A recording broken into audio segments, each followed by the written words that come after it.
All right, hello everyone, and welcome. It is Tuesday, November 27th, and I am unfortunately not doing this in the live session because I have had issues today with connecting on to GoTo Training.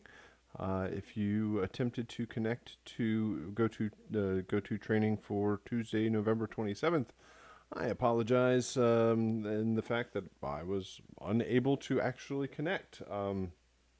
I have had this problem in only one time in months past. I had no issues connecting last week, but I would click on the link for the class and try to connect, and it does not actually launch. Eventually, it says something about an incorrect username and password, but I am using the same one I've always used, and it allows me, like, I can get onto the website.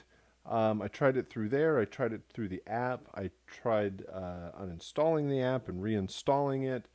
And none of those things happen to work. So I'm going to go ahead and do this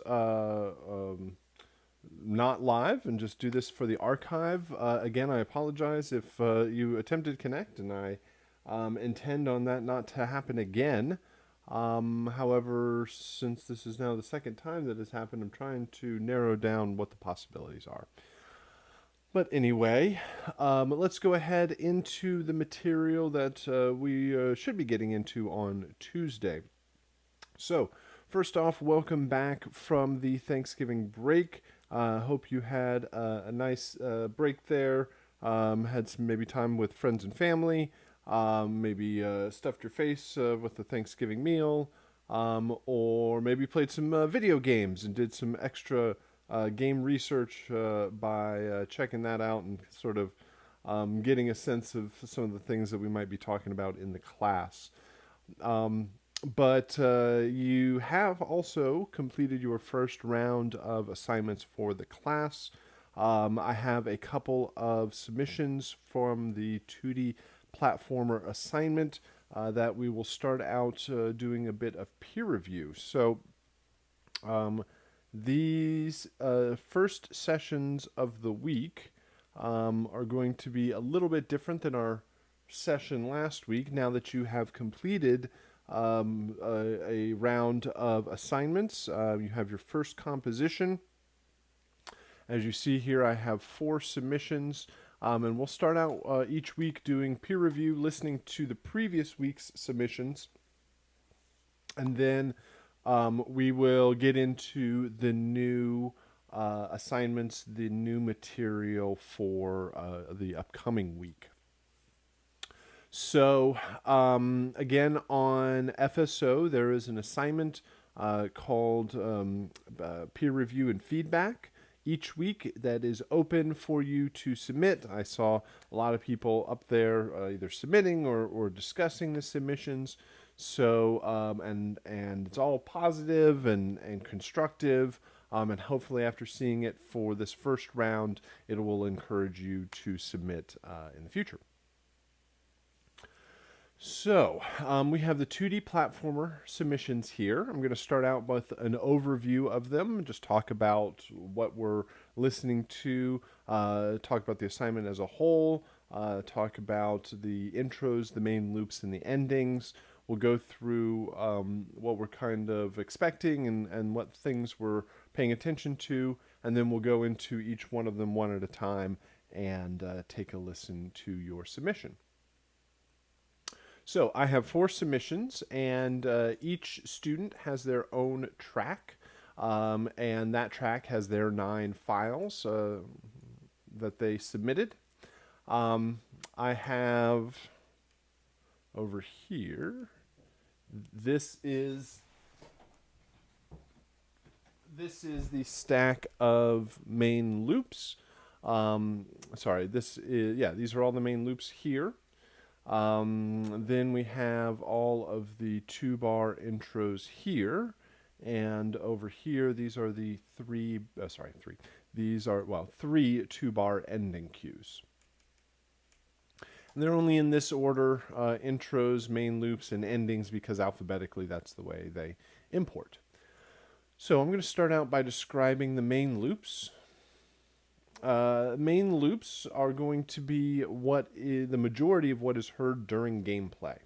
You have 3 8-bar cues that will be randomizing around in different orders chosen by the game, and they are composed as a full 8-bar loop, so that the end of a particular cue butts up against the next cue, so that it seamlessly transitions from one cue to the next. So that means keeping things in the same key, same tempo, and time signature will help the whole composition. It should feel like 3 different variations on the same composition, versus 3 different compositions entirely. So we're looking for consistency from one to the next, but you should also have development. While your key, your tempo, your time signature, and instrumentation should all be consistent, that means the composition is going to be the element that develops the most. So a strong melody, a strong rhythm that drives the pacing of the game forward, harmonic progression that supports the melody, strong bass line that supports all of the harmony and rhythm. So the music should feel upbeat, should feel like you're kind of pushing the pace of the game forward. Nothing too laid back or slow or dark and depressing. It's meant for an all ages kind of family friendly audience. So we're looking for consistency in the overall production, development in the composition, and just making sure it just feels like one seamless playback of music as it goes through the 3 main loops. The intros. These intros are 2-bar intros. They are meant to create a build or rise into the main loops. Wherever you end up on an intro, or where maybe even better than that, wherever you start on a main loop is where you need to end within the intro. In intensity, in the instrumentation, you want consistent instrumentation across all 9 of these files. No new instruments that kind of pop in and pop out, or at least nothing too strongly recognizable. Maybe if some element of your percussion changes, or if you change the lead instrument, that's okay, just as long as whatever else was the lead kind of takes a supporting role in the other cues. You really shouldn't have a really forward-facing lead instrument just pop in for one cue and never exist anywhere else. Then 3 endings. The main thing with the endings is they need to end. So they need to resolve and reach silence. These 2 look like they go all the way to the end, and may get cut off. It looks like there's a long tail. This one actually looks like it reaches silence. All of these reach silence. This one reaches silence. These also reach silence, but this one's really close. This is like a good kind of a strong waveform, and then it actually reaches silence and has a little bit of room. So let's see. These look all seamless. All of these submissions look pretty solid all the way across. Notice like things like this one's a lot louder, or at least a lot stronger waveform than this one. But as long as they're consistent all the way across all 9 of the files, that's mainly what we're looking for. You do ultimately have control over the final mix of volume and sound effects. You even can put it into the game and test it in Wise later on in the month, and balance all of your music against all of your sound effects. It's a whole lot easier if things are consistent all the way across, so you can balance everything against each other. All right, so that is instrumentation, composition, elements of the mix,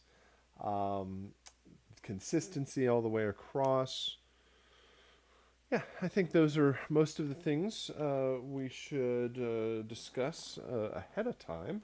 And I'm sure listening to these will bring on about a whole bunch of new ideas to discuss. So let's try zoom in here on this top one. And we'll start out by listening to the main loop here.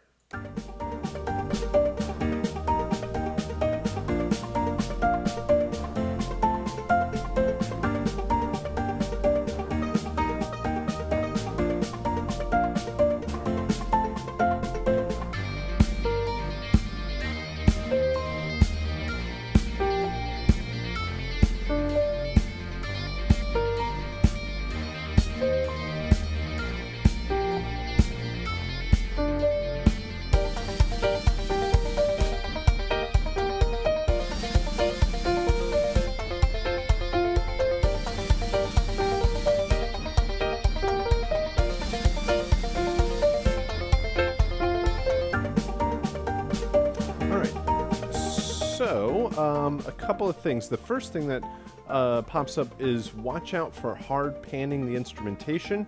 I believe this is captured in the stereo video. The fact that things are kind of hard panned left to right.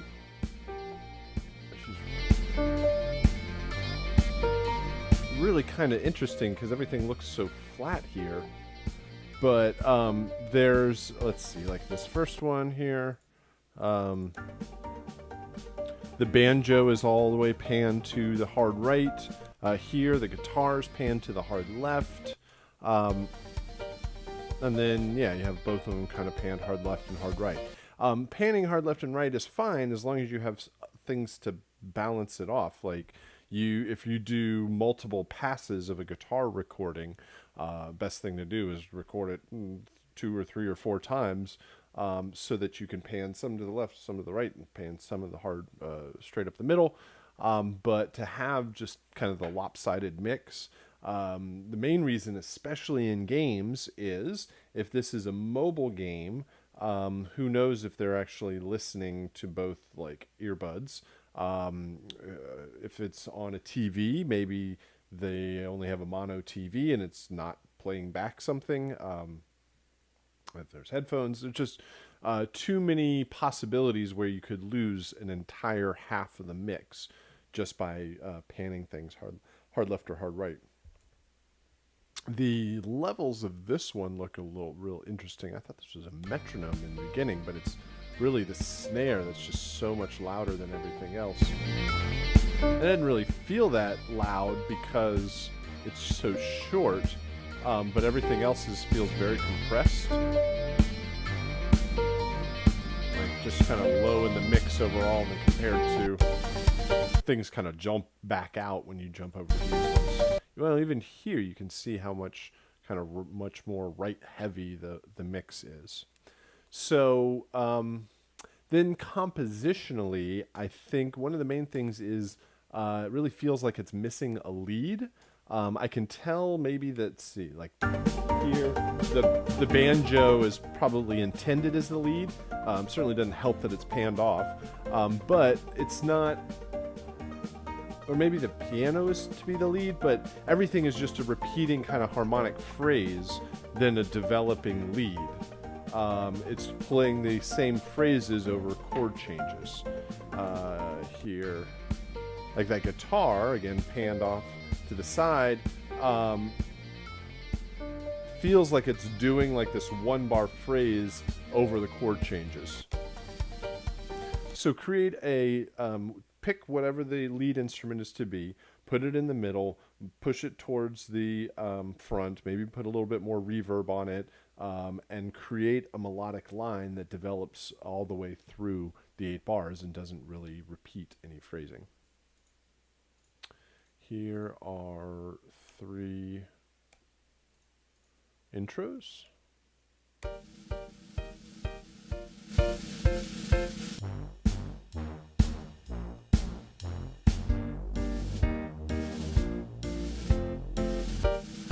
So these feel more like 2-bar loops than intros. Intros should build over time and create energy, and wouldn't make sense as a loop. Like you could just sit here on a loop like this, and it kind of makes sense. And some of it is the da da da da da da da da da. This one is too short. it gets cut off. It's not the full 2 bars. Is it even shorter? Yeah, it's actually shorter than the other ones.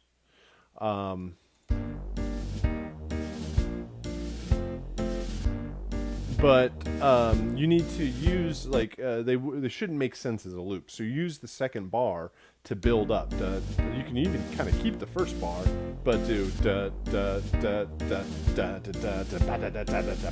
and it just kind of builds over time, so that subdividing the beat works well. Go 1, 2, 3, 4, 1, 2, 3, 4, 5, 6, 7, 8.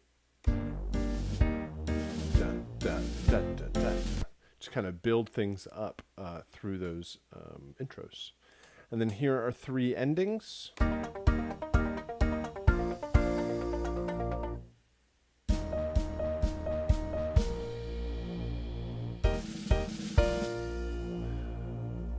All right, I think this third one probably ends a little too soon. This one works out pretty well because it is ending on beat 1 of bar 2, right? 1, 2, 3, 4, 2. Yeah, that works. 1. This is ends on beat 3 of bar 1. 2, 3. You just kind of holds on too long. This one feels like it's off because the banjo just kind of stops. It's like an arpeggiator. Maybe that's what's going on with the guitars and the banjos. They're just arpeggiated loops going around. This one, it just needs to end with everything else. The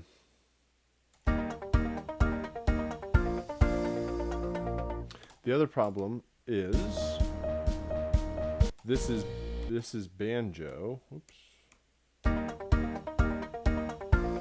Right, that's banjo. This is piano. There's a piano. But here, this has the banjo over in the right, but if you jump over to here, the banjo's gone. But if you're here and there's the guitar doesn't show up anywhere else.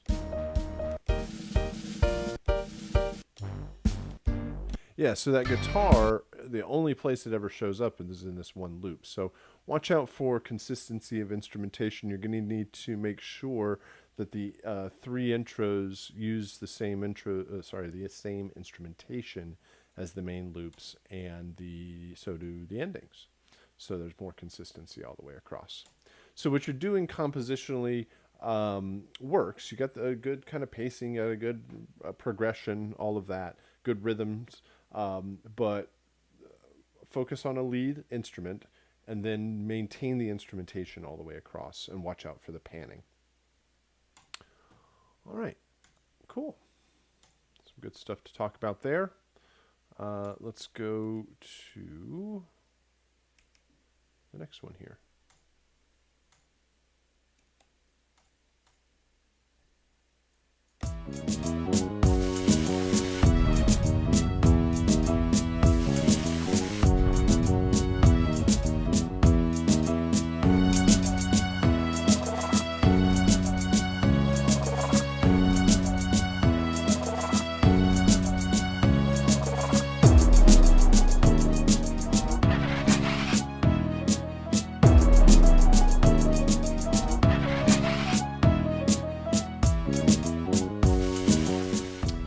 So I would say something I mentioned on the previous one, doesn't feel like there's a strong melodic lead line. There's some repeating phrasing that follows the chord changes, but nothing that is developing a melodic line. Actually, 1, 2, 3, 4, 2, 2, 3, 4. Yeah, these are only 4 bars long. They do seem quite a bit shorter than the other ones. 1, 2, 3, 4. Unless you're counting 1, 2, 3, 4, 2, 2, 3, 4, 3, 2, 3, 4, 4, 2. 1, 2, 3. Yeah. I'm counting these as being 4 bars overall, mainly because of the phrasing too. Like 2, 3, 4. You've got that little synth kind of ramp sound there that appears. There's 1 bar. There's 2 bars. It appears again in bar 3. And it's not there in bar 4. So watch out. It's more of the phrasing of everything.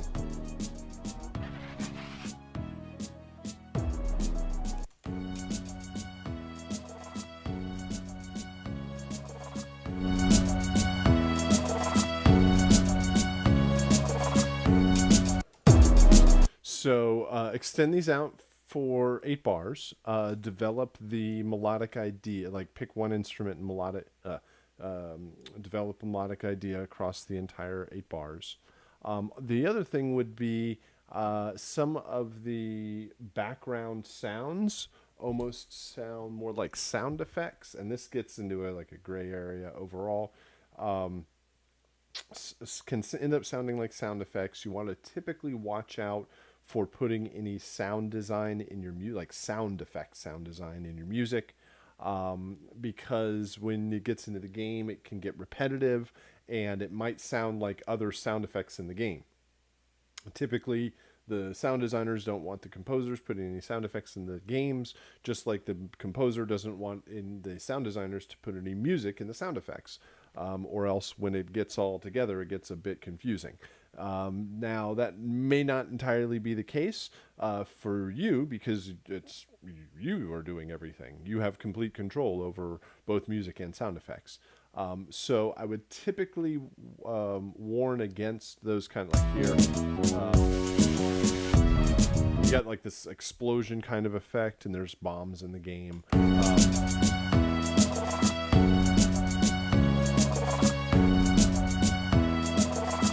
Those kind of little synth sounds may work overall. But these kind of big explosions, and that almost sounds like, I don't know, a spaceship taking off or something.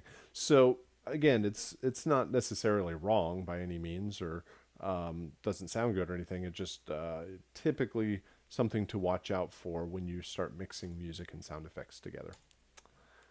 Here are 3 intros.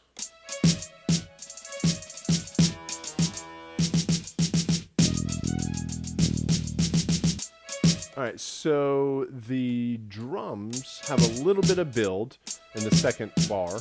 Well, 1, 2, 3, 4. Yeah, you must be counting them. 1, 2, 3, 4, 2, 2, 3, 4.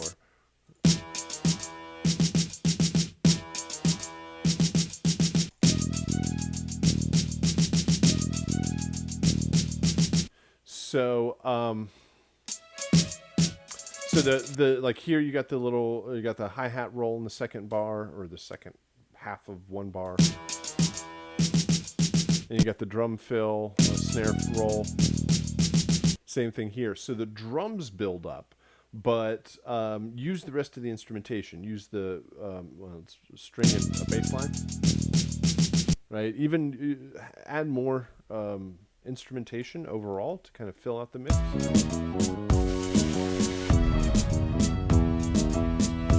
Yeah, there's a couple of MIDI lines that's the same exact MIDI copied to multiple instruments, so it feels like one instrument overall, as opposed to multiple layers doing different things. So make sure you're utilizing all of those instruments in the intros and endings. Here are 3 endings. Watch out for endings like this where it just ends right at the beginning.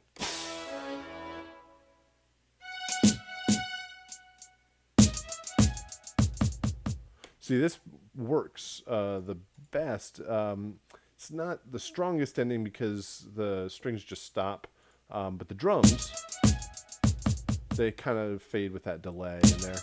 When you got 1, 2, 3, 4 notes, so you need more of the instrumentation because you have all this bass and all this other instruments going on, and then it just jumps to that, and it's 1 string and a drum. So make sure you're utilizing all the instrumentation beyond just the strings and drums. Make sure this ending lasts a little bit longer. Yeah, 1, 2, 3. 1, 2, 3, 4. So extend out the intros, the main loops, the endings. Develop, choose an instrument, a lead instrument line, lead melodic line, and develop it across the main loops. And watch out for the consistency of the instrumentation in the intros and endings.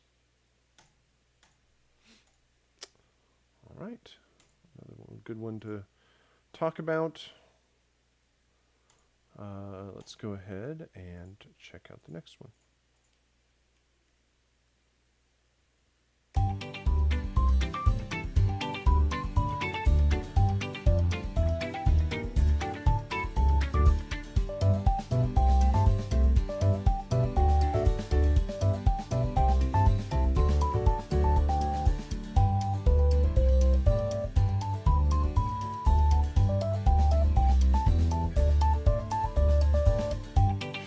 So, yeah, I would count these as 4 bars also, especially the phrase 1, 2, 3, 4, 2, 2, 3, 4, 3, 2, 3, 4, 4, 2, 3, 4.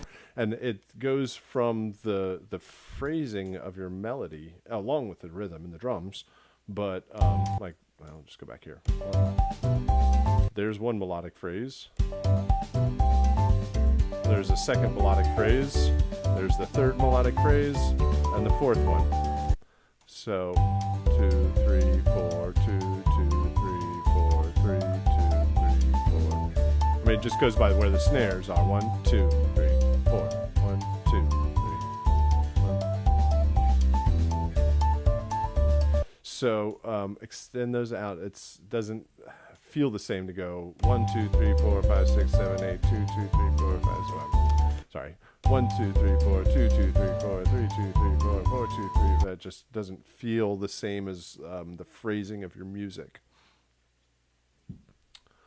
But compositionally, what you're doing works very well. I like the kind of bouncy feel to it. Very just kind of lighthearted and. Now, there could be maybe some aspect of it where it doesn't sound too much like an alien invasion, and that gets way more into the subjective nature to it, but I think compositionally you have strong melody, good rhythms, good changes from one to the next. I would just like to hear it expanded out to the full 8 bars. Let's see, these are 2-bar intros.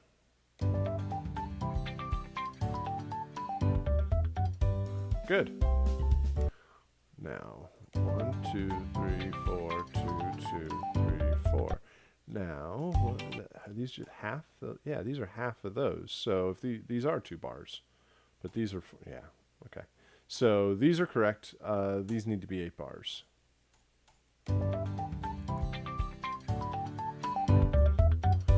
Very cool. That works very well as an intro.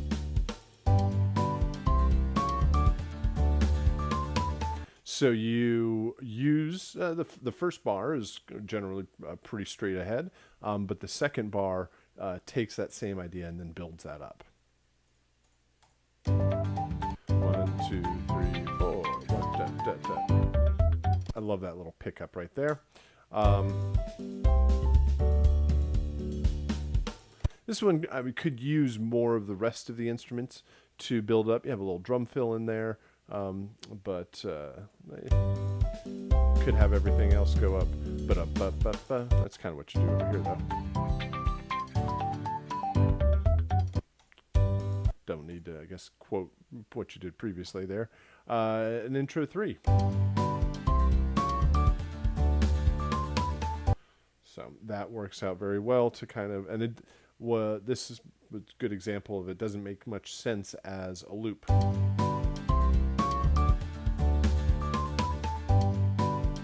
Because it's going in a particular direction, you want it to go head back to that tonic. Excellent. Let's do 3 endings.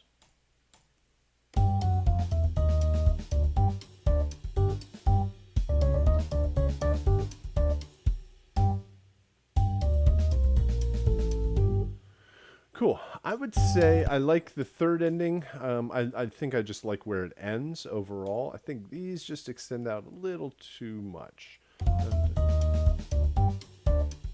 Like, you probably don't even need this last beat here. Come on. We could probably just leave that one off. Let's just... Come on. You're not going to let me. There you go. Just take it off. I mean, obviously, have the drums finished correctly, but boom. Yeah. So I think the middle one works. I like the third one. Maybe just have this one end just a little bit earlier. But compositionally, I think it works really well. Your intros and your outros work nicely. These just need to be extended out into 8-bar phrases. Excellent. And we'll try the last one here. We'll do main loops.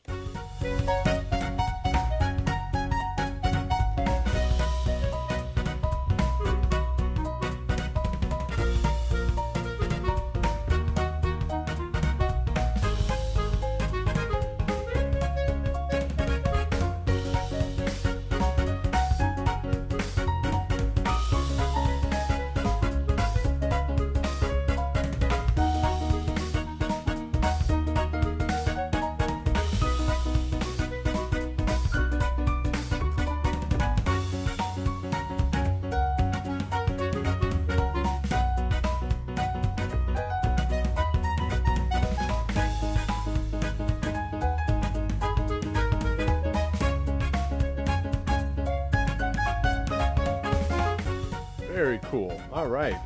Great melodic development. I feel probably the most like singable, hummable one out of the batch. The progression works out well. Strong melodic lead on each one that has great phrasing of the melody all the way through, ends out that 8-bar phrase, and then moves on to another great idea. All centered around a central theme and idea, but slight variations. I love that kind of minor change, that minor chord towards the end of the second cue. Is that accordion, clarinet, piano, drums, bass?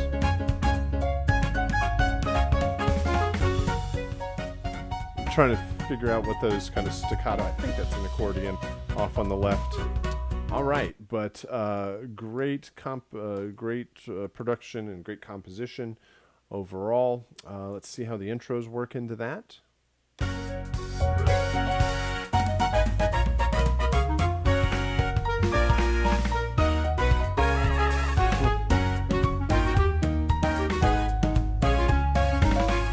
Perfect.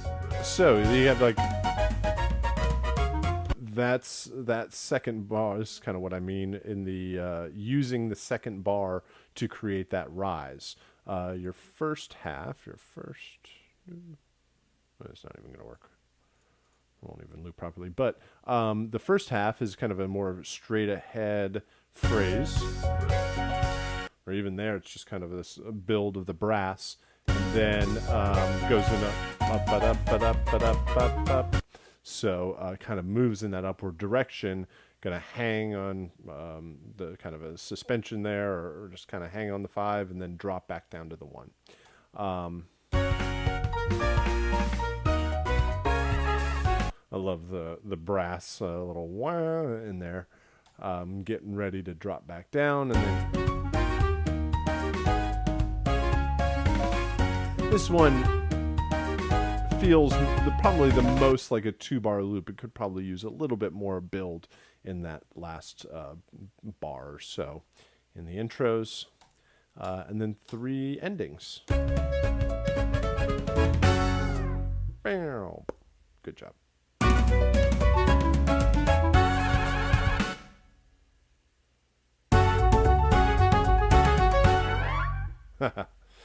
Having fun with those session horns.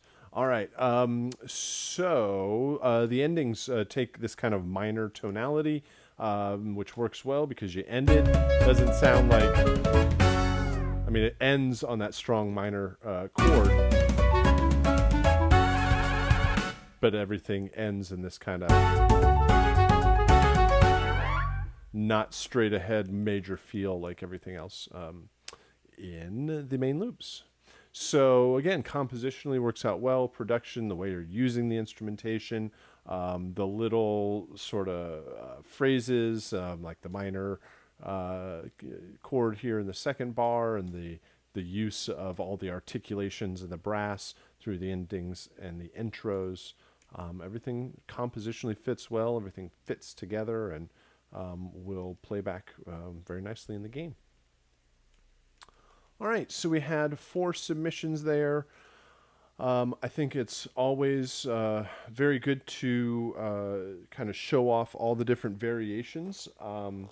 And it's all well and good to have.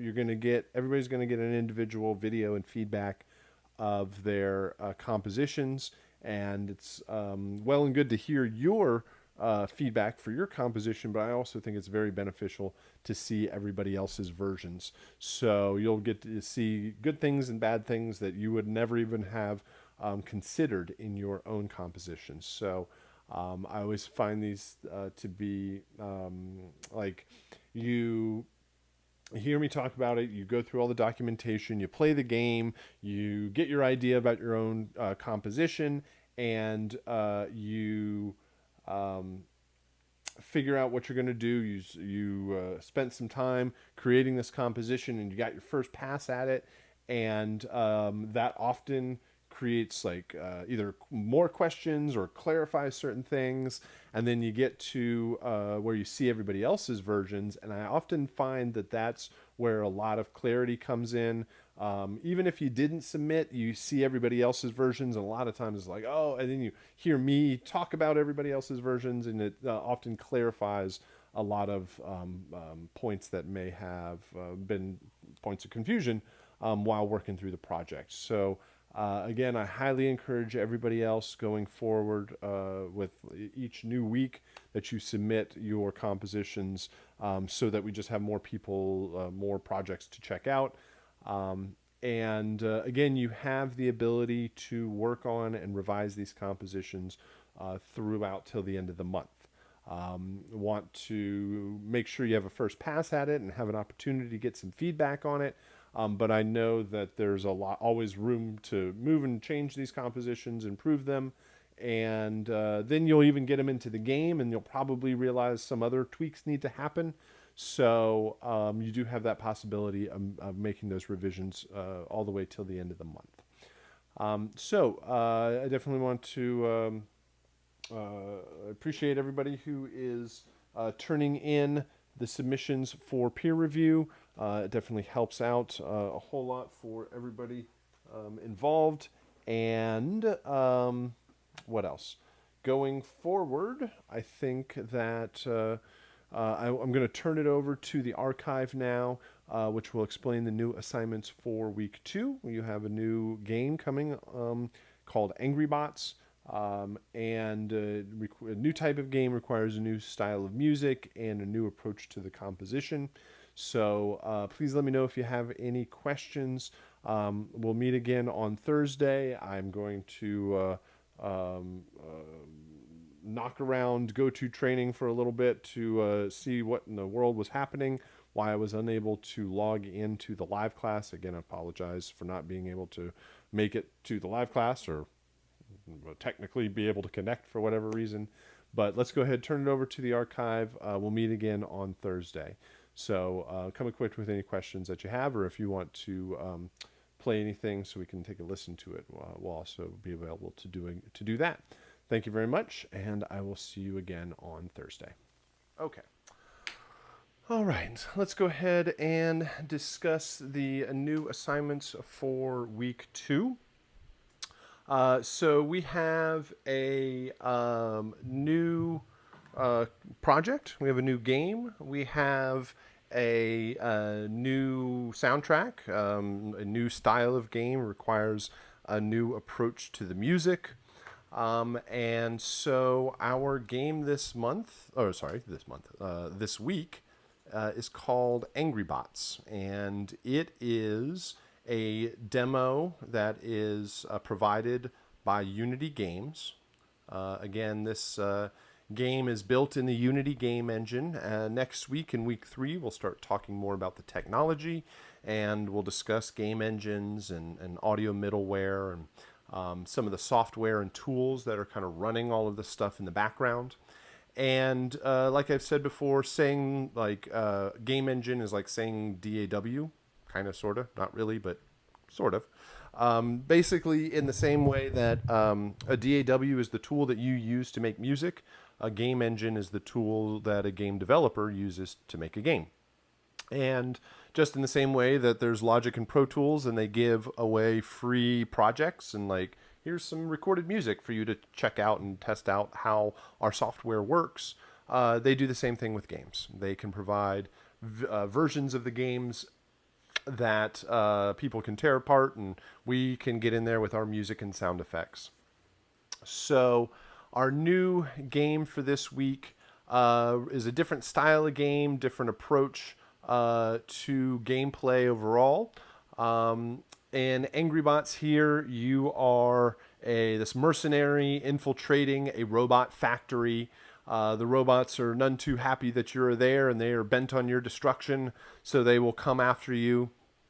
And your job is to kind of go further and further into the game world.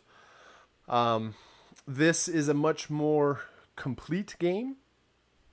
There is more stuff going on. Let's see here. Where am I? More stuff going on than 2D platformer, or more like there's like a beginning, a middle, and an end.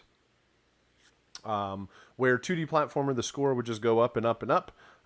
This one, there is like an ending to it. You can actually beat the level. It's not a full game. It's just like one level of what would be a much larger game. But it takes about 5 or 10 minutes to complete the first time. And this one is kind of a much more futuristic, techie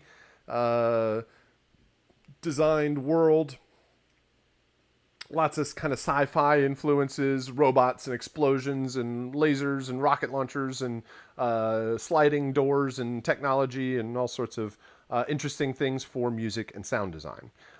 It's not probably an all ages, family friendly kind of game. Much more kind of dark and intense. And our main focus with the music is the idea of ambient and action, switching back and forth between lower intensity ambient music and higher intensity action music. And when I talk about ambient music, I don't really mean the style or genre of ambient music. Not like Brian Eno, Music for Airports, kind of just a slow drone that never changes, never does anything. Ambient just means less than action. Sometimes it's known as battle and exploration. But this is the idea of there's a period of time in the game where you're just kind of wandering around the level trying to figure out what's going on. And lots of games do this, where there's a period of time where you're exploring, and then all of a sudden an enemy jumps out and there's battle music. And the battle ensues for a particular period of time, and then you either win or lose the battle, and you move forward from that. So same sort of thing here. We have to, if you did nothing else in the game, if you just sat there in a corner and hid forever, you would hear this ambient piece of music. Ambient doesn't mean just a drone, just kind of slow and boring. It can have energy to it. It can have good instrument layers to it. It can have drums and bass and harmony, maybe even melody, but probably we'll leave that up for other pieces of music. But it can have structure to it. It can have development, and it really shouldn't just be one slow drone that doesn't do anything and just sits there.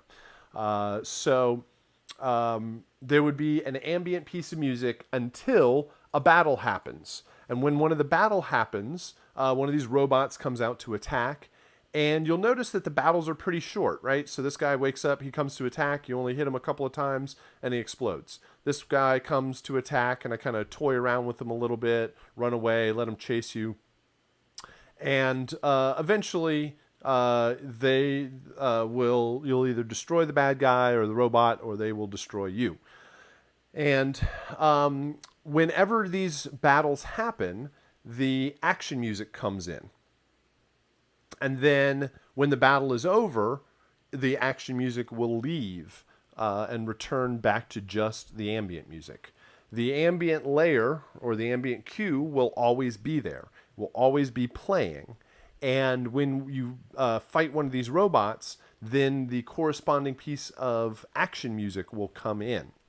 There are 3 different types of robots, and each one of them has a different action cue or action theme that's attached to it. And whenever you battle that particular robot, you will hear its action theme. And then when you defeat that robot, that theme will eventually go away. It'll fade out. So you have an ambient cue, and then you have 3 action cues that represent each of the different robots. They can play at the same time and will play at the same time. So you will, no matter wherever you are in the game, you will always be hearing the ambient cue.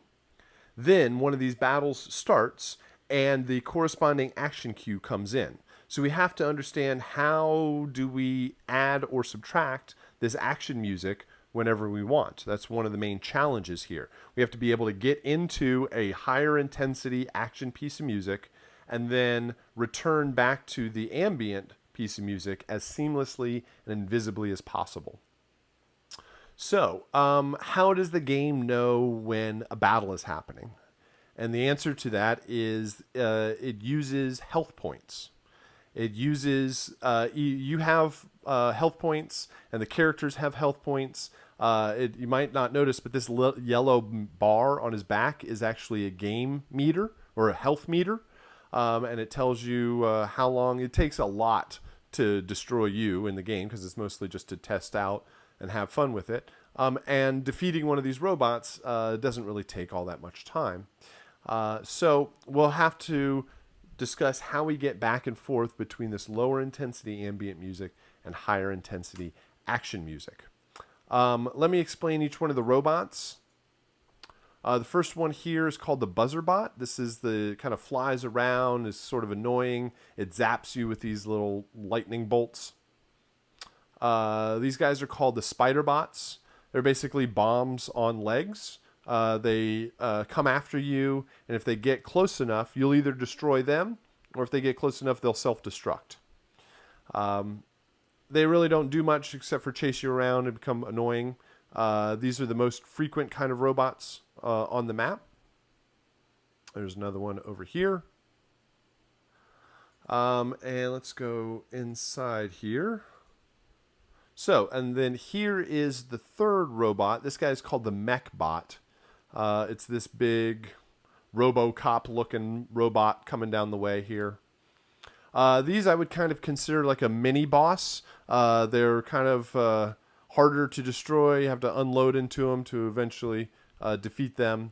And then there's just the same robots across the rest of the map. The good thing with the music and sound is we really only have to focus. I mean, you really are you see everything in the beginning of the level, and all of your music and sound effects will be populated through the rest of the game. So let's go ahead and bring up some of the other material. Let's see. Here's the PDF that you get.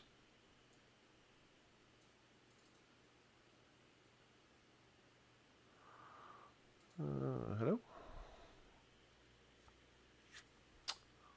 Is that not working? Shrink down. There you go. Okay. So here's the PDF you get. It discusses all sorts of different aspects of the composition of the project. You have action and ambient cues. Why do I keep turning away? There we go. You have action and ambient cues and a discussion of each one of those. How to play Angry Bots, hopefully, should be relatively straightforward, not too difficult to control. You can use the arrow keys to go up, down, left, and right. You can use the mouse to look around and then left click or just click on your trackpad to fire. There's a couple of listening tracks as reference. Different classic games in the style of this kind of sci-fi action game. Musical style. Here we're really looking and focusing on intensity. We want to make sure that whenever those robots come after you, that it's really powerful and strong and intense. You need to feel like the danger of these robots coming to attack. Nothing too chill, nothing too laid back. Sometimes I hear some music and it's like, hey, robots aren't so bad. Let's go ahead and have a cup of coffee or something like that. And they're like, yeah, sure, that's no problem. Which is not what you want. You want intense and strong and loud, and robots are chasing you around with lasers and missile launchers and all sorts of crazy sci-fi sort of stuff. So you want to match that aesthetic. On the other side of that is another thing that I get that is better, but it doesn't work too well, is like Robot Dance Party, where everything is like super hypey dance and not that dark or intense. It's like party time, and that doesn't necessarily work either. So intense and strong instrumentation. I have suggested instrumentation synths and pads and driving bass lines, gated effects, sweeping filters, bouncing delays, fast percussion, heavy distorted guitars, big fast drums, large brass and strings, cymbal swells and impacts, anything that portrays strength and intensity.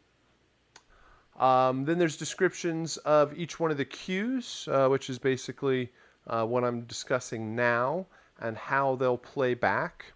What I really want to get to is the asset list down here. There's screenshots and descriptions of each one of the robots and how they should sound, and just a general overview. Then the asset list. There's a total of 7 files that you will create for this. I mentioned 4 of them so far: the ambient cue, buzzer action, spider action, and mech action. They're each going to be 1 to 2 minutes long, and they will loop 16-bit 44:1 stereo. So don't think about this as 4 individual 2-minute long compositions. Think about it as one composition that can be broken down into 4 parts or 4 stems. So each one of these layers is going to contain unique instrumentation.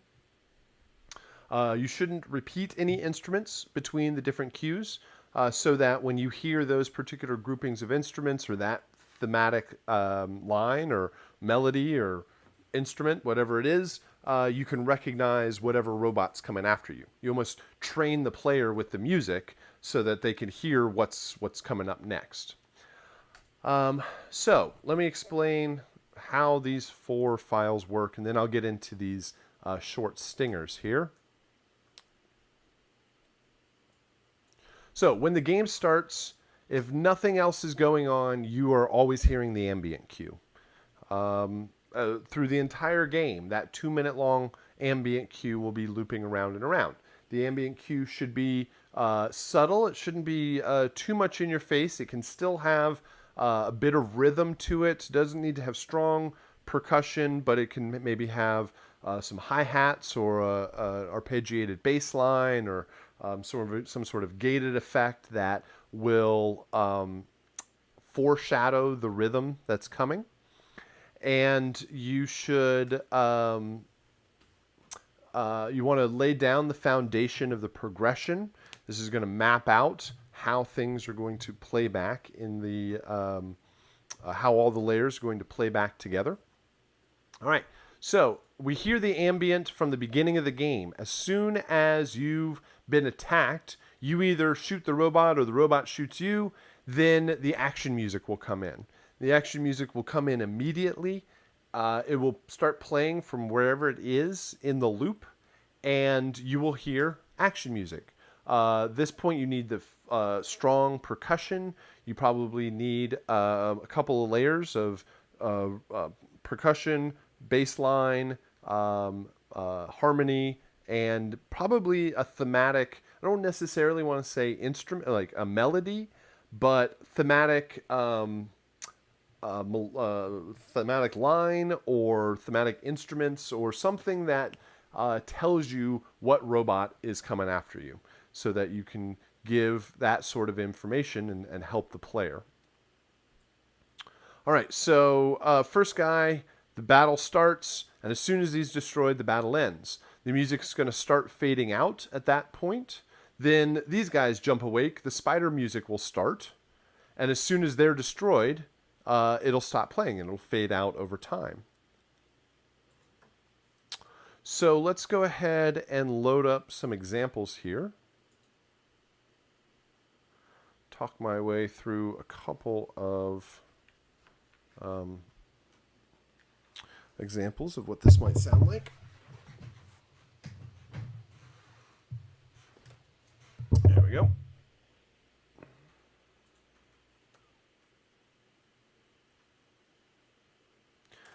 All right, so as stated before, you are going to have 4 2-minute, somewhere between 1 to 2 minute long cues or layers, or even maybe think of them as stems that can play back together and play at the same time. The biggest challenge here is going to be dissonance and clashing notes. You want to make sure that there's a lot of similarities between these cues. They need to all start at the same time. They need to end at the same time. They need to be in the same key, in the same tempo, and same time signature, and they need to all loop together. They need to follow a common chord progression, because even if they're in the same key, if they're all headed to different chords at the same time, it's going to probably not work so well. So you need to, with all of the things that are the same, key, tempo, time signature, looping, starting, stopping, the things that are going to be unique are your choice of instrumentation. Each cue should have unique instrumentation that's only found in that cue. You really shouldn't repeat any instrument lines. You shouldn't copy anything, because when the game puts it all back together, it's going to double things up. Like if you have the same drum pattern in multiple cues, when you play them all together, then that drum pattern is 4 times as loud as everything else. So make sure that you have unique instrumentation, and then a unique composition. Each cue should have certainly a strong rhythm. That's going to be the most of the action part. And then a thematic melodic line or thematic instrument or thematic phrase or something like that that helps identify whatever robot it is. Probably a bass line to help, although you don't need necessarily a bass in all 4 of them. A chord progression, but you don't also need to put all of the voicing of every single chord in each one of the cues, right? So you write your chord progression, you're going to have 3 or 4 voices per chord. Well, all 4 of these don't need to have all 4 voices every single time. Maybe one of them is just the root, follows the foundation. Another one, you've got the 3rd and the 5th. Maybe another one, you get the 1st and the 5th, if you've got 7ths in there. And you can start, if you write out the chord progression first, you have a basic common structure or skeleton to work from. So let's go ahead and check this out. Just get started here. Let's play. Start with the ambient cue.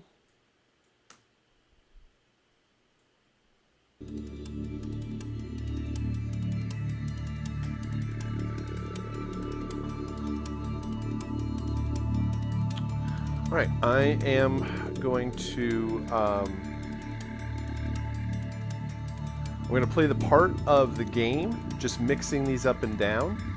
And the whole reason this thing is going to work in the game is because when the game starts, all 4 of these pieces of music are going to start, and they're going to play together. They're going to reach the end and all loop together, so they're going to constantly be in sync. The only thing is, the player's only going to hear this first one at the beginning. The 3 others are going to be silent. Then the buzzer comes in. So let's do this. Game starts.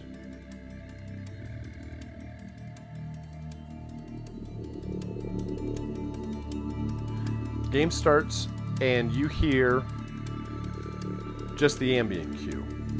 And then once you get attacked here, that's the buzzer bot, and so the buzzer music will immediately come in.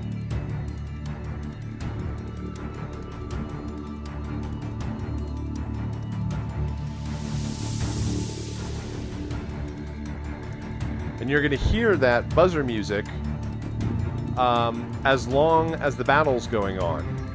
And then once you defeat that robot, it's going to start fading out. And the game is going to do this a whole lot better than I can and control it in the DAW. But it's going to fade that out. And whenever that robot attacks, that music comes in. So this is the buzzer by itself. So we've added the low strong strings. You got some big timpani hits in there, big low bass drums, and there's these little white noise sweeps somewhere, I think, in here. There you go. So it adds a little bit of layers. So this ambient cue is mainly made up of, has a hi-hat pattern in it, but mostly is a chord progression. This is outlining the chord progression. No, it's a couple of notes that are just kind of presenting the foundation of that chord progression. Here in the chat, it says, so that means we're making tracks separate, so that means the music can't clash. Yeah, you are probably best to think about it as one whole composition. So what I end up doing in my composition session is I'll set up a region just like this, like a particular length that depends on your tempo of your music, and you'll count out how many bars will fit, how many bars you want to use that will fit with between 1 to 2 minutes, and then just start adding instruments. I would often start out with a basic just piano, just start writing your chord progression, even though it's going to end up probably a very synthetic and very electronic and all that sort of stuff. Start out with a piano or a basic keyboard patch, write out your chord progression, maybe write a few melodies that could work with it, figure out what instruments you're going to use, and then just keep stacking them on top of each other so that it becomes one cohesive composition. But eventually they're going to be bounced out separate from each other so that the game can use them individually as it needs to.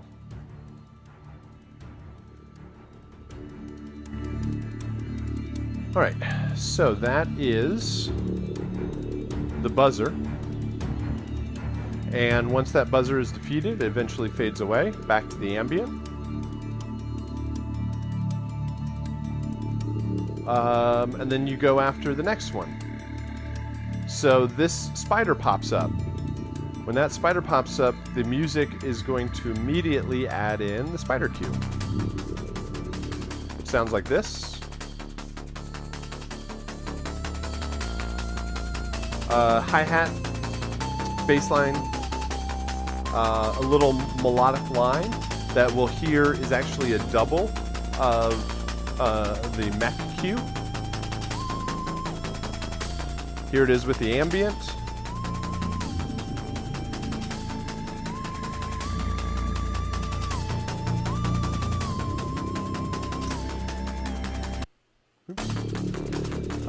And then this guy's destroyed. This guy chases around a little bit.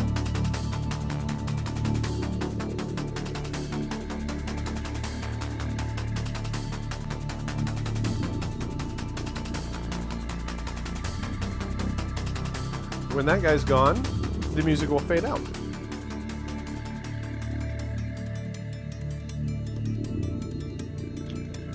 Until you get after this guy.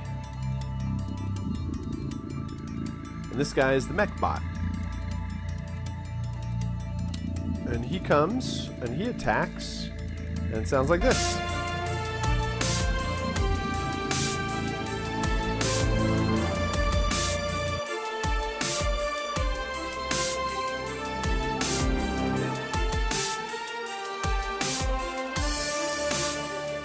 So with that one, you've got strong brass and strings. You basically have the high strings to match the low strings from the buzzer cue. You've got a strong lead melody. This one, where's it coming? Right about here.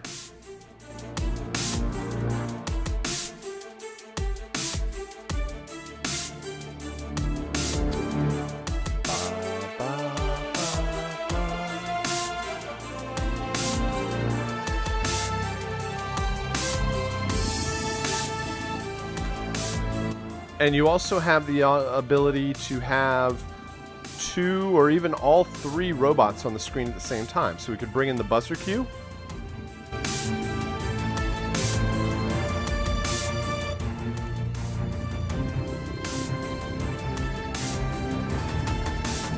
Bring in the spider cue.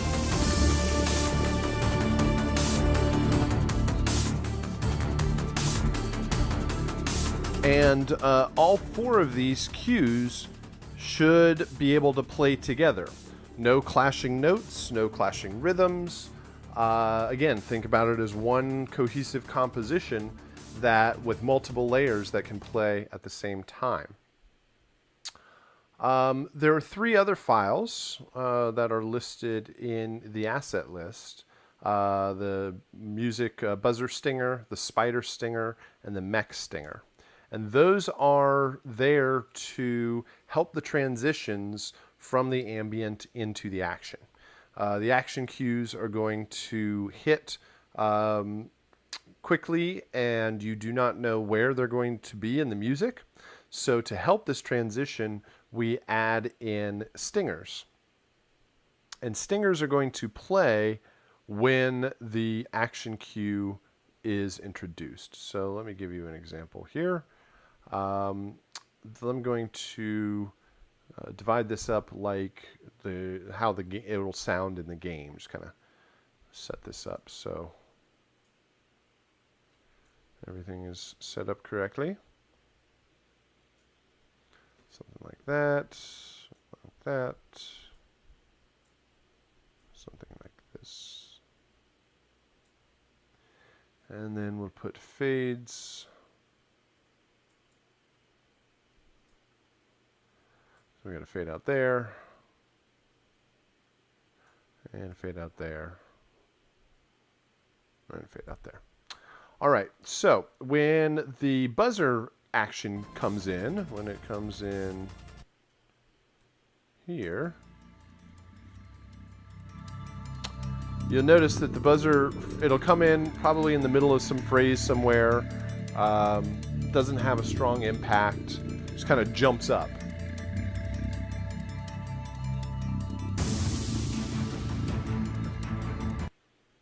So, I was actually at the end of a sweep there. That's actually kind of luckier than it typically is.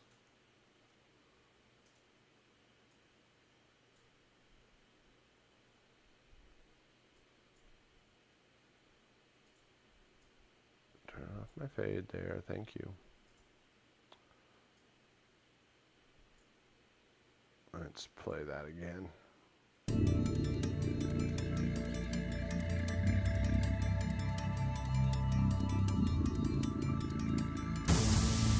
So it just comes in there. And so to hide that sudden transition, we can throw stingers in here. And the game, again, the game's going to do this all for you. A stinger should hit have a strong impact at the front and fade out to silence very quickly. It's meant to distract and create a little bit of interest at that whatever the random point that's going to transition. Provides a little bit of consistency, even though it is kind of just going to be a random point. If you're familiar with electronic music and like drops and impacts and things like that, that is commonly what a stinger could be. Stingers are typically have a strong impact, maybe some low end, maybe it could be a drop. And then there's another layer or two on top of what I call like some modulation or some filtering or a pitch drop or a filter sweep or a synth arpeggiator or something like that. These are all kind of strong impacts.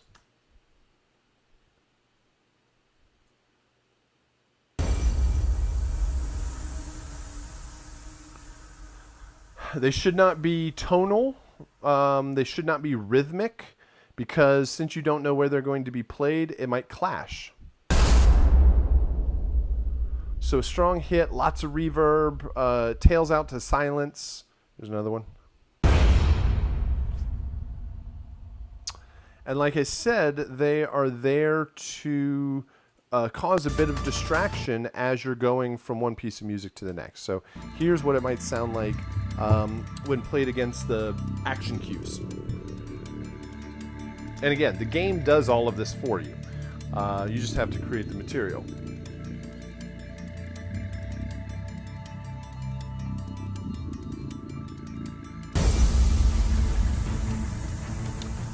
So it should provide a hit, and then the one should fade out, and the other piece of music will already be there. Here's another one. And here's a third one.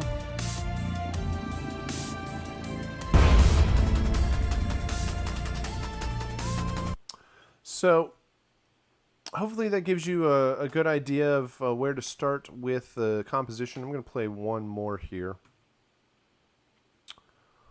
Let's get rid of that, and this, and this. All right, here's another ambient cue. So this would be a good example. This would be a good example to say that the ambient cue doesn't need to be boring. It doesn't need to not move or do any or have any changes to it. Here, you can hear the outline of the chord progression. You hear a arpeggiated phrase.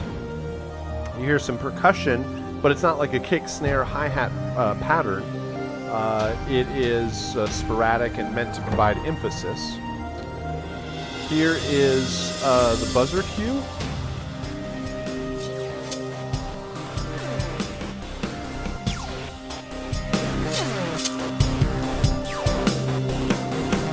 Here it is by itself.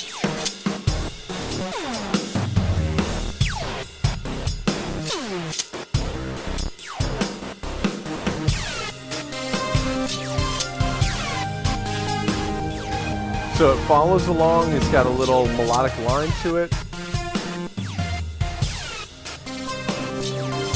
It's got drums. That's probably the most important thing to add for the action cue. Here's a spider.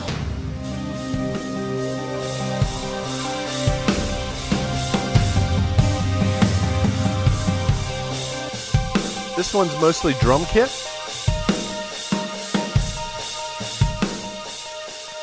Mostly drum kit, got a lot of crash cymbal in there.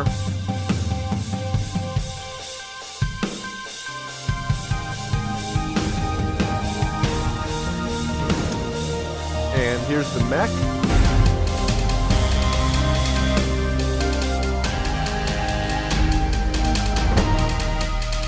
Mech sounds cool. It almost sounds like an alarm going off.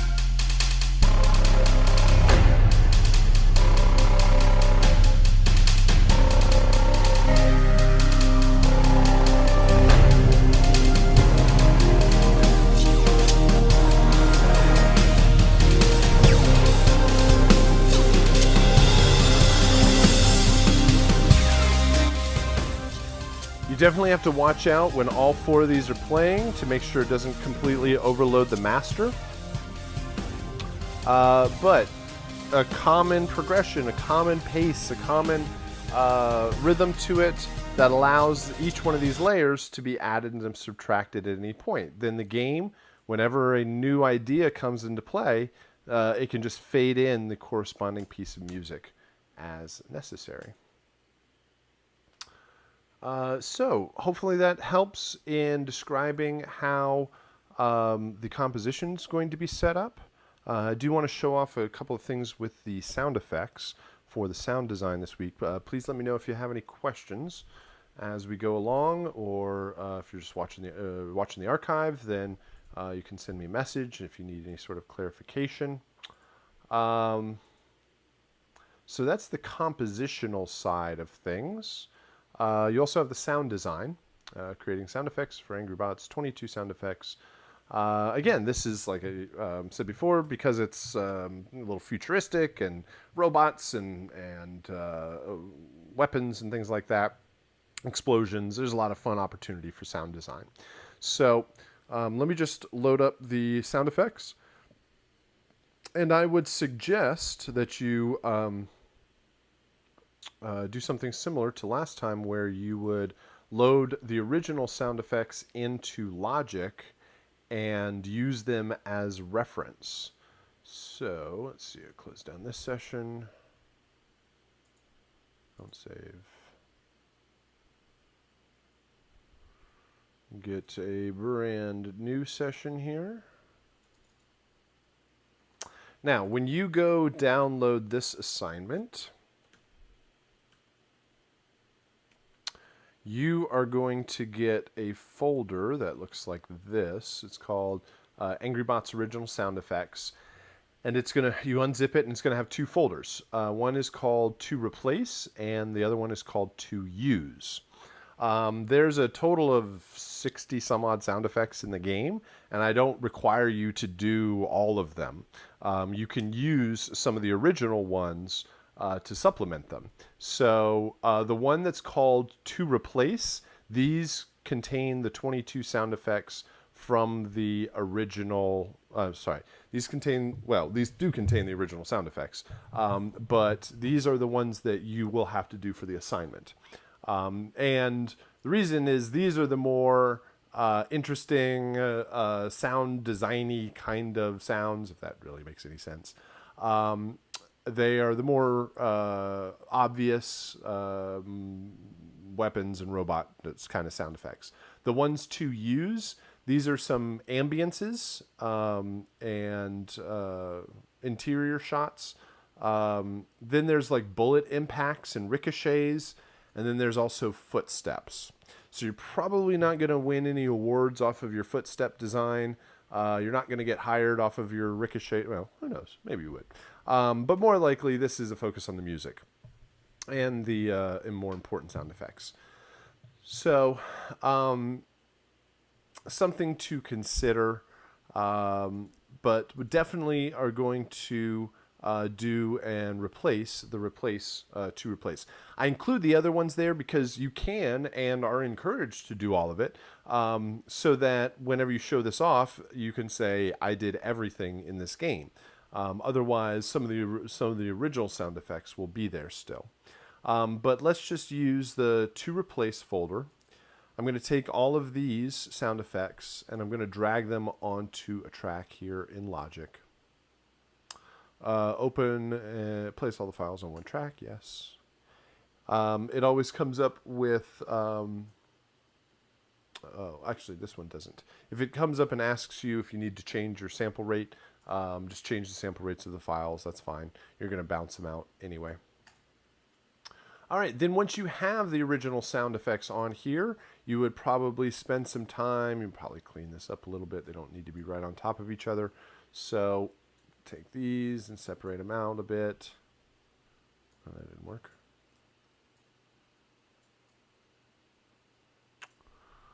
Well, Logic, come on. You can cooperate with me.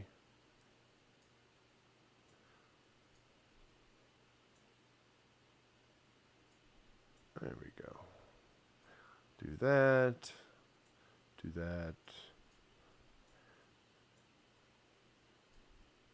And you don't need to watch me do all of these. But just trust me, separate them out a little bit so that there's a little gap in there, so when you bounce everything, you have a little room. Then you would create a couple of blank tracks down below. And build all of your sound design directly below the original sounds. But listen to the sounds as reference for what they should sound like, how loud they should be, what's the shape or like the waveform look like, how loud is it, how long is it, yeah, just the basic properties of that file. And then you would build your own sound effects down below. I'm going to cheat here and just drag these down. You would not do this. Don't do this. This is a bad idea. But basically, if I were to fake it, these would be all of my effects. And you definitely mute out the originals when you bounce. You don't want the original files in there. They're really obvious to hear. And you have, then you'd bounce these out and you'd have your sound effect. And you'd go through and design all of these. Let me actually play these. I think this is going to work. Let's see if these broadcast. Airlock door close.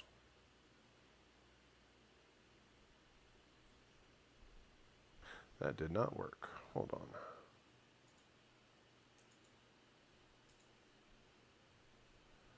How about this? Let's try that again. There it goes. Okay, this is airlock door close. There are a lot of doors in the game, and there are all the Star Trek kind of doors that open and slide open and close and do all that stuff. So there's a door open. There's a door close, and the assignment has pictures of everything, so you can play through the game. You can see what's what. A lot of times you can get away with the close just being the reverse of the open. Maybe there's a little like chunk, like ka-chunk at the end as it locks closed. But with these, you can use with hydraulics, pneumatics, servos, motors, those kind of things give you those kind of great mechanical sounds. Ambience, exterior rain.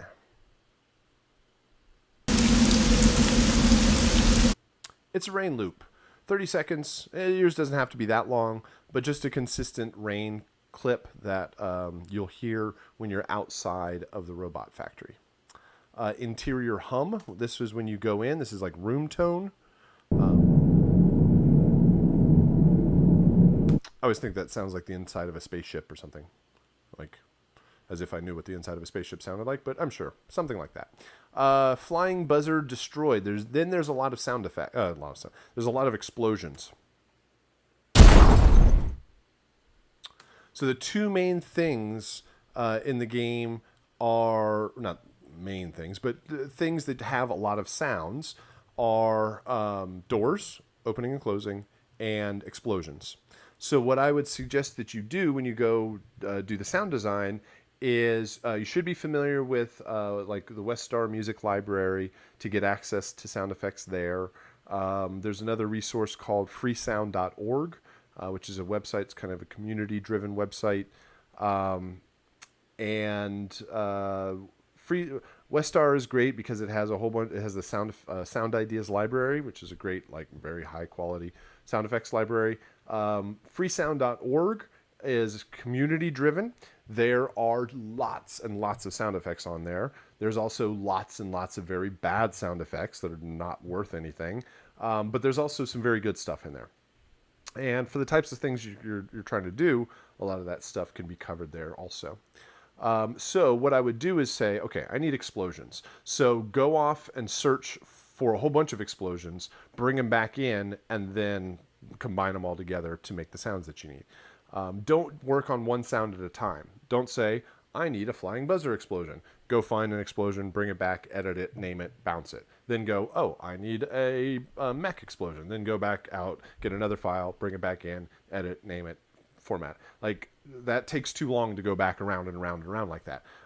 Do it in chunks. A lot of times when I do sound design, I'll spend one day just looking through sounds.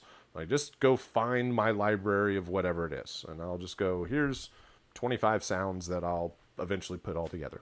Then maybe the same day or maybe the next day, I'll go back and I'll just edit everything. Put them all together, layer them up, see what works. Then often, if there's time, I might have another day that's just like mixing and bouncing and formatting and delivery, like finalizing everything.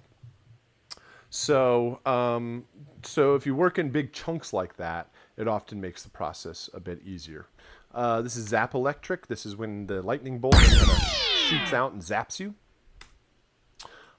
Mech alert. All of the robots have an alert sound when they recognize that you're there. They kind of wake up and attack. So there's kind of an alarm sound there. Mech destroyed explosion. It's an absolutely huge sounding explosion, which is good for that very large mech robot. These are patrol mech footsteps. As that thing is walking down the hallway, you will hear these footsteps for footstep 1, footstep 2. I think they completely cheated and used the same sounds. We could probably make it a little bit more interesting than that. Missile explosion. So this is when it fires at you. So it shoots its missiles at you, which is this shoot missile sound. So it fires them, and then it either hits you or hits a wall or something like that and explodes. The spider alert. Right? So a little couple of beeps as it wakes up. You don't have to do exactly the same thing. Just kind of do some other stuff. I've heard very cool things where people have done like vocoded robot voices when these things like wake up and it goes attack or something like that. Spider destroyed explosion. These are the bombs on the... That's when you destroy it. This is when it self-destructs. I think that is a horrible explosion sound. It's a real big letdown compared to the other explosions. Proximity. This is when the spider bots are coming after you. They beep. And it's very important. Just make that one little beep. And you don't want it to be very long, because what happens is as it gets closer to you, the beep gets faster and faster. It goes beep, beep, beep, beep, beep, beep, beep, beep, beep, beep, beep. And so if you have like a long sound, that's just going to stack up and sound all sorts of crazy. So all you really need is one really short sample. Spider self-destruct, that's the bad explosion. Interior doors open and close. These are the Star Trek doors that slide open and closed. I always think that sounds like somebody's window being rolled up or down. Locked door opening. Once you get, you stand next to these computer terminals and you hack the computers, and it allows these locked doors to open. Player death. This is when you die. That's not true. That's a gunshot. That is the incorrect sound. Let me get that out of there. Player hit. This is when you take damage. Player shooting. This is the gunshot sound. It's pretty important with that sound. That is going to be a looping sound. And it is important that you match the timing of those shots, because I think it matches the animation or the muzzle flash in the game, which is this.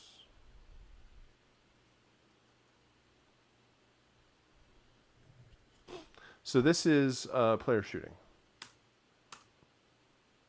Oh, muted. Right, so that's just a loop going around and around. You would probably be best served 1, 2, 3, 4, 5, 6, 7, 8, 9, 10, 11, 12. There's 12 in here. Just build your shots right below that and just use the same timing so that it creates this kind of smooth loop overall. And the last one is, I think it's the last one. Yeah, terminal hacked. Right, just some sort of electronic sound as the terminal is being hacked. I've heard people like typing on their computers, or it sounds like a keyboard, or there's a voice in there that says terminal hacked. I don't know why a computer would tell you it's been hacked, but whatever. So that hopefully, again, will give you a good direction for your sound design. Always make sure that you mute out the original track. Don't include the original sound effects in there. Create the 22 sound effects for Angry Bots. And I think that should be it. That's certainly quite enough for me for this afternoon. We did the peer review of the submissions, which was always great. Again, it hopefully encourages everybody to submit also for next round. And then we talked about your Angry Bots and your Angry Bots music and sound design. So if you have any questions, go ahead and post them up in the chat or send me a message. But other than that, let's go ahead and wrap it up there. And I'll see you again on Thursday. All right. Thank you very much.